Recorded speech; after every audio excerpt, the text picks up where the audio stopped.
आज हम अभिव्यक्ति और माध्यम पुस्तक के बारे में पढ़ेंगे। इस पाठ्यपुस्तक में से हिंदी साहित्य और हिंदी अनिवार्य कक्षा 12 दोनों के लिए 16 अंक के प्रश्न बोर्ड परीक्षा के अंदर पूछे जाने वाले हैं। इससे पहले वाले वीडियो में हम पहले पाठ के बारे में चर्चा कर चुके हैं, जिनका नाम था विभिन्न माध्यमों के लिए लेखन। उसमें है वो सारे प्रश्न बनने वालों को शामिल किया गया है। अब दूसरा पाठ है जिसका नाम है पत्रकारीय लेखन के विभिन्न रूप और लेखन प्रक्रिया। इस पाठ में भी जितने प्रश्न परीक्षा की दृष्टि से महत्वपूर्ण बनने वाले हैं, सारे प्रश्नों को इस वीडियो के अंदर शामिल किया गया है। ध्यानपूर्वक पढ़ें। पहला प्रश्न है, समाचार लेखन की शैली है वो कौन सी है? तो उल्टा पिरामिड शैली समाचार लेखन की शैली है। नंबर 2, अच्छे लेखन के लिए ध्यान रखने योग्य बातें हैं वो कौन सी है? तो पहली बात है, छोटे छोटे वाक्य लिखने चाहिए, वाक्य जटिल नहीं सरल होने चाहिए। नंबर 2, अच्छे लेखन के लिए प्रसिद्ध विद्वानों, विशेषज्ञों और लेखकों की रचनाएं हमें पढ़नी चाहिए। नंबर 3, शुद्ध शब्दावली का प्रयोग लेखन में करें। नंबर 4, गैर ज़रूरी शब्दों का प्रयोग करने से बचें। नंबर 5, अपनी भावनाओं को व्यक्त करें, दूसरों की भावनाओं को ठेस न पहुंचाएं। नंबर 6, आम बोलचाल की भाषा और शब्दों का प्रयोग है वो अच्छे लेखन के लिए हमें करना चाहिए। अगला प्रश्न जिसका नाम है पत्रकारीय लेखन क्या है? तो समाचार माध्यमों में काम करने वाले पत्रकार अपने पाठकों तक सूचनाएं पहुंचाने के लिए लेखन के विभिन्न रूपों, संपादकीय, समाचार रिपोर्ट, फीचर इत्यादि का इस्तेमाल करते हैं। इसे ही पत्रकारीय लेखन कहा जाता है। अगला प्रश्न, पत्रकार कितने प्रकार के होते हैं? नाम लिखिए। तो पत्रकार है वो 3 प्रकार के होते हैं। पहला पूर्णकालिक पत्रकार, दूसरा अंशकालिक पत्रकार और तीसरा है वो फ्रीलांसर पत्रकार। अगला प्रश्न, पत्रकार के प्रकारों पर टिप्पणी लिखिए। पत्रकार के प्रकारों पर टिप्पणी लिखिए। तो पहला पत्रकार का प्रकार है पूर्णकालिक पत्रकार। पूर्णकालिक पत्रकार को संवाददाता या रिपोर्टर भी कहते हैं। वह किसी समाचार संगठन का वेतनभोगी कर्मचारी होता है। वह पूरे समय अखबार में काम करता है तथा निश्चित वेतन पाता है और अपने स्वामी द्वारा निर्दिष्ट क्षेत्र या बीट में जाकर समाचार हेतु अपेक्षित तथ्य एकत्र करता है, महत्वपूर्ण व्यक्तियों का साक्षात्कार लेता है एवं किसी घटना स्थल के शब्द चित्र के रूप में रिपोर्टाज आदि लिखता है। ये पूर्णकालिक पत्रकार की विशेषता है। अगला पत्रकारीय प्रकार है जिसका नाम है अंशकालिक पत्रकार। अंशकालिक पत्रकार, जिसको स्ट्रिंगर भी कहते हैं, किसी समाचार संगठन के लिए एक निश्चित मानदेय पर काम करने वाला पत्रकार है वो होता है। नंबर 3 पत्रकार का प्रकार जिसका नाम है फ्रीलांसर पत्रकार। फ्रीलांसर पत्रकार का संबंध किसी खास अखबार से नहीं होता, बल्कि वह भुगतान के आधार पर अलग अलग अखबारों के लिए लिखता है, यानी लेखन कार्य कर सकता है। पूर्ण रूप से फ्रीलांसर पत्रकार है वो स्वतंत्र होता है। अगला प्रश्न, संवाददाता या रिपोर्टर है वो किसे कहते हैं? आमतौर पर अखबारों में समाचार है वो पूर्णकालिक और अंशकालिक पत्रकार लिखते हैं, जिन्हें संवाददाता या रिपोर्टर भी कहते हैं। अगला प्रश्न, कथा लेखन की शैली कौन सी होती है? तो कथा लेखन की शैली कथात्मक शैली, ये जिसको सीधा पिरामिड शैली के नाम से जाना जाता है। अगला प्रश्न, उल्टा पिरामिड शैली के कितने भाग होते हैं? नाम लिखिए। तो उल्टा पिरामिड शैली के 3 भाग होते हैं, इंट्रो, बॉडी और समापन। ये 3 भाग है वो उल्टा पिरामिड शैली के होते हैं। अगला प्रश्न, समाचार लेखन के कितने है वो ककार होते हैं? तो समाचार लेखन के 6 ककार होते हैं। क्या, कौन, कब, कहाँ, क्यों और कैसे। इसके अंदर पहले 4 ककार है ये परिचयात्मक होते हैं और दूसरे 2 अंतिम ककार है वो विश्लेषणात्मक तथ्यों पर आधारित होते हैं। अगला प्रश्न, कौन से ककार तथ्यों और सूचनाओं पर आधारित होते हैं? तो क्या, कौन, कब और कहाँ, यानी पहले जो 4 ककार है ये तथ्यों और सूचनाओं पर आधारित होते हैं। कैसे और क्यों ककार में किस पहलू पर जोर दिया जाता है? तो इसमें खबर के विवरणात्मक, व्याख्यात्मक और विश्लेषणात्मक बातों पर है वो इसमें जोर दिया जाता है। अगला प्रश्न, बहुत ही महत्वपूर्ण प्रश्न, फीचर क्या है? फीचर एक सुव्यवस्थित, सृजनात्मक और आत्मनिष्ठ लेखन है जो सामयिक विषयों से लेकर गंभीर विषयों और मुद्दों पर भी लिखा जा सकता है। फीचर की विशेषताएं क्या है, लिखिए। तो फीचर एक अच्छे और रोचक फीचर के साथ फोटो, रेखांकन, ग्राफिक्स होना जरूरी है। दूसरी फीचर की विशेषता है फीचर का विषय कुछ भी हो सकता है, यह लेखक को पूरी स्वतंत्रता होती है। अगला प्रश्न, फीचर लिखते समय किन किन बातों का हमें है वो ध्यान रखना चाहिए? तो नंबर 1, फीचर को सजीव बनाने के लिए उसमें उस विषय से जुड़े लोगों यानी पात्रों की मौजूदगी जरूरी है। नंबर 2, पात्रों के माध्यम से उस विषय या कहानी के विभिन्न पहलुओं को सामने लाना चाहिए। नंबर 3, फीचर या कहानी को कहने का ढंग सजीव होना चाहिए।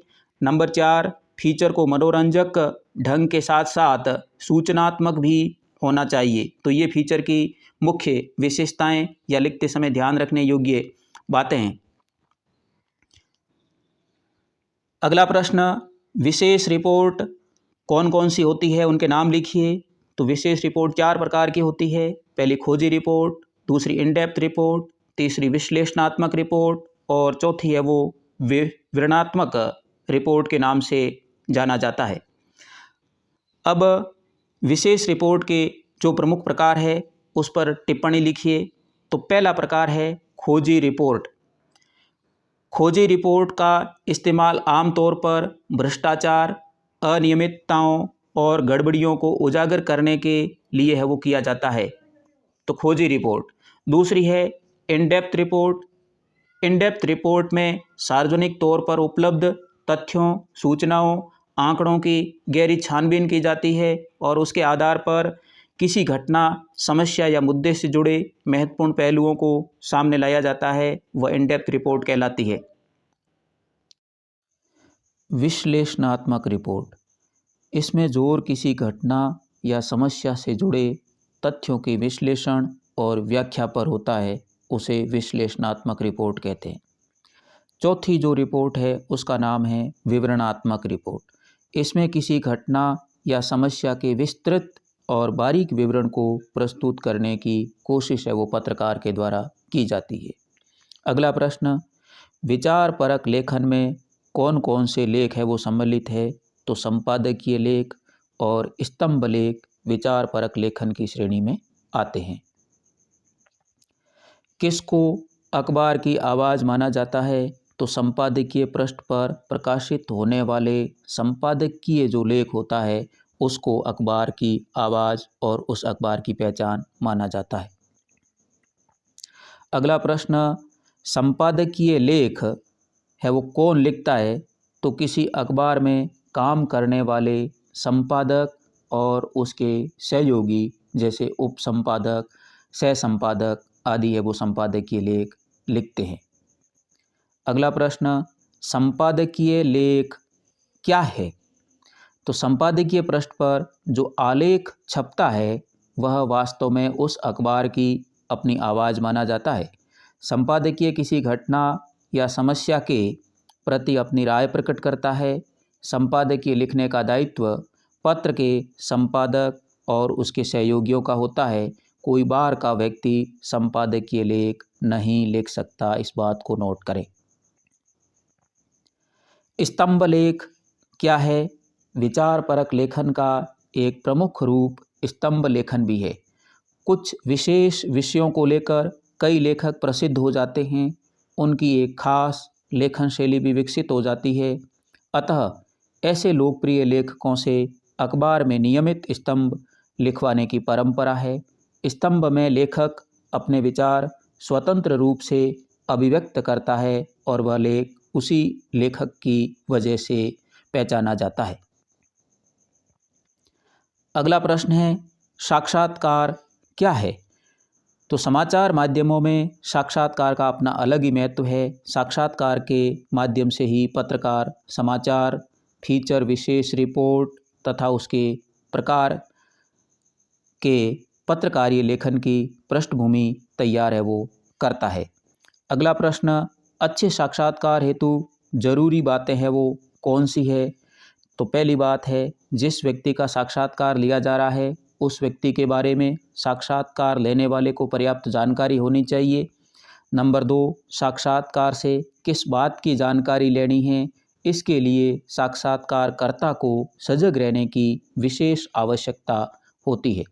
तीसरा बिंदु है, साक्षात्कारकर्ता को साक्षात्कार करते समय वे ही प्रश्न पूछने चाहिए जो समाचार पत्र के पाठक के मन में होते हैं, यानी पाठक की जिज्ञासा को शांत करने का प्रयास साक्षात्कार के माध्यम से करना है। साक्षात्कार लेने वाले में कौन कौन से गुण होने चाहिए? तो एक अच्छे साक्षात्कार के लिए उसके पास न केवल ज्ञान होना चाहिए बल्कि उसके साथ साथ सहनशीलता, कूटनीति, धैर्य और साहस का गुण है वो साक्षात्कार लेने वाले पत्रकार में होना चाहिए। अगला प्रश्न, फीचर के कौन कौन से प्रकार है?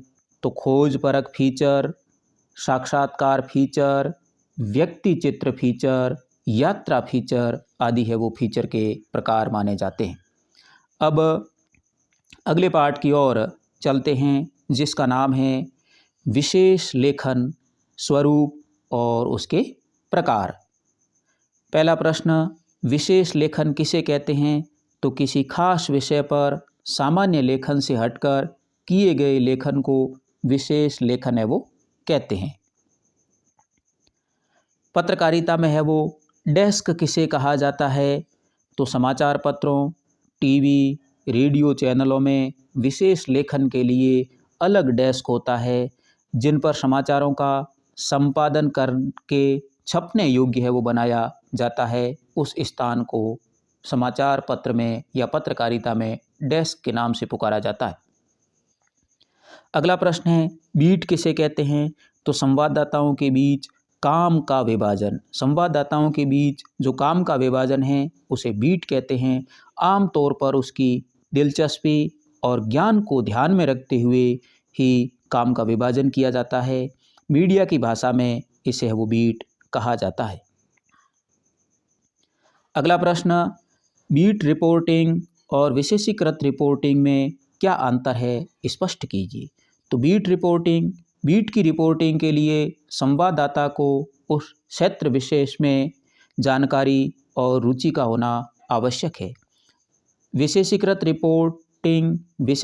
रिपोर्टिंग के अंतर्गत सामान्य समाचारों की अपेक्षा विशेष क्षेत्र या फिर विशेष विषय से जुड़ी घटनाओं और समस्याओं का बहुत ही बारीकी से विश्लेषण करके प्रस्तुत है वो करता है, जिसे विशेषीकृत रिपोर्टिंग कहा जाता है। अगला प्रश्न, विशेष संवाददाता है वो किसे कहते हैं? तो विशेषीकृत रिपोर्टिंग करने वाले रिपोर्टर को ही विशेष संवाददाता की श्रेणी में माना जाता है। विशेष लेखन के क्षेत्र है वो कौन कौन से है? यह प्रश्न पिछली बोर्ड परीक्षाओं में कई बार पूछा जा चुका है। तो पहला है क्षेत्र अर्थ व्यापार, खेल, विज्ञान प्रौद्योगिकी, कृषि, विदेश, रक्षा, पर्यावरण, शिक्षा, स्वास्थ्य, फिल्म मनोरंजन, अपराध, सामाजिक मुद्दे, कानून आदि ये सभी विशेष लेखन के क्षेत्र माने जाते हैं। वर्तमान में पत्रकारिता के क्षेत्र में कैसे लोगों को महत्व है वो दिया जाता है?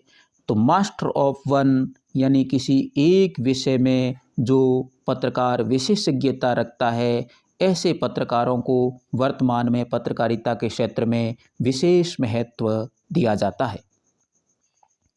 अगला प्रश्न, पत्रकारिता के किसी क्षेत्र में विशेषज्ञता है वो कैसे हासिल करें?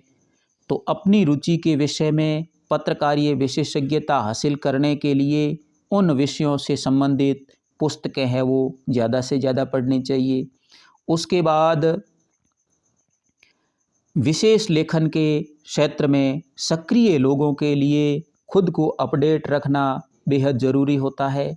और तीसरा बिंदु है, उस विषय से जुड़ी खबरों और रिपोर्टों की कटिंग करके एक विशेष फाइल है वो बनानी चाहिए, जिससे पत्रकारिता के किसी विशेष क्षेत्र में विशेषज्ञता हासिल की जा सकती है। अगला प्रश्न, विशेष लेखन के लिए सूचना के स्रोत है वो कौन कौन से है, यानी किस सोर्स से विशेष लेखन की सामग्री प्राप्त हो सकती है।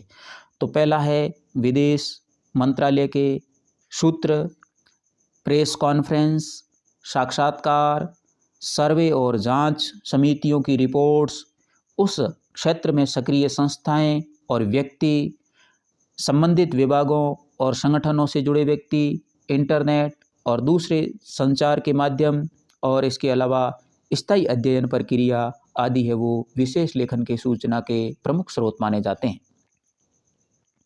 अगला प्रश्न, विशेष लेखन के लिए ध्यान देने योग्य जरूरी बातें हैं वो कौन कौन सी है। तो विशेष लेखन के लिए गहन अध्ययन जरूरी है, तकनीकी शब्दावली की जानकारी जरूरी है, सरल भाषा में है वो प्रस्तुतिकरण, शुद्धता के साथ विशेष लेखन को लिखना, विशेष लेखन में सहज शब्दों का चयन करना, स्पष्टता और शिष्टता, उसके साथ सटीक तथ्यों को पेश करना, और उसके साथ शोध द्वारा नवीन सामग्री है वो पाठकों तक पहुंचाने का प्रयास है वो करना चाहिए।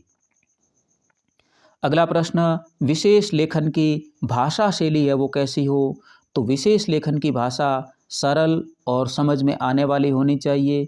इसकी शब्दावली विशेष तकनीक वाली होती है जो उस विषय पर लिखते हुए लेखन में आती है। जैसे कारोबार पर विशेष लेखन करते हुए हमें उसमें इस्तेमाल होने वाली शब्दावली से परिचित होना चाहिए।